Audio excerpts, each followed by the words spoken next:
Hi guys, welcome to ITR Expert again. The Excel special of the day is if, a logical function used to automate spreadsheets.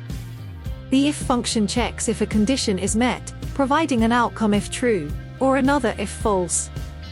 In this example, we check if the value of a cell is bigger or smaller than expected, providing two different outcomes whether the condition is true or false. We'll use the function library now, but type the formula if you prefer. In this task, we have a list of ingredients, and using the if function we want to check in column C if the ingredients cost is higher than £2.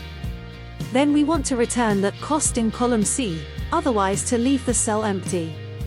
Also, we want the list of these ingredients in column E and the other ingredients in column F. Let's start. Select D6. Go to the Formula ribbon. Select the Logical Function drop-down, select if, in the first box as logical test type. C6. Bigger than 2. In the second box select C6 as value if true, because we want to return the ingredient costs of those higher than £2. As value if false, in the third box type double quotation marks, as we want to leave the cell empty, and press OK to finalize the formula.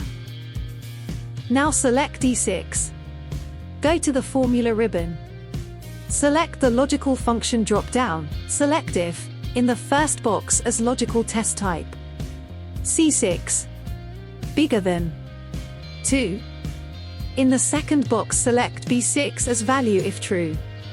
In the third box, as value if false, type open and close quotation marks to leave the cell empty and press OK to finalize the formula. Now select F6. Go to the Formula ribbon. Select the Logical Function drop-down, select if, in the first box as logical test type. C6. Smaller than 2. In the second box select B6 as value if true. In the third box, as value if false, open and close quotation marks to leave the cell empty and press OK to finalize the formula. Then select from E6 to F6 and apply the formula to the whole column using the fill handle and calculate the total in cell D18 using the AutoSum. If you type the formulas, don't forget to use the quotation marks and the commas. How you can see, we separated the ingredients in column E and F in base of their cost. If the cost prices change, the lists will update automatically. Select column C and format as accounting. There you go, save and follow us for more and write any special requests in the comment. If you like this video, please hit the thumbs up. Subscribe to the channel and click the notification bell. Thank you.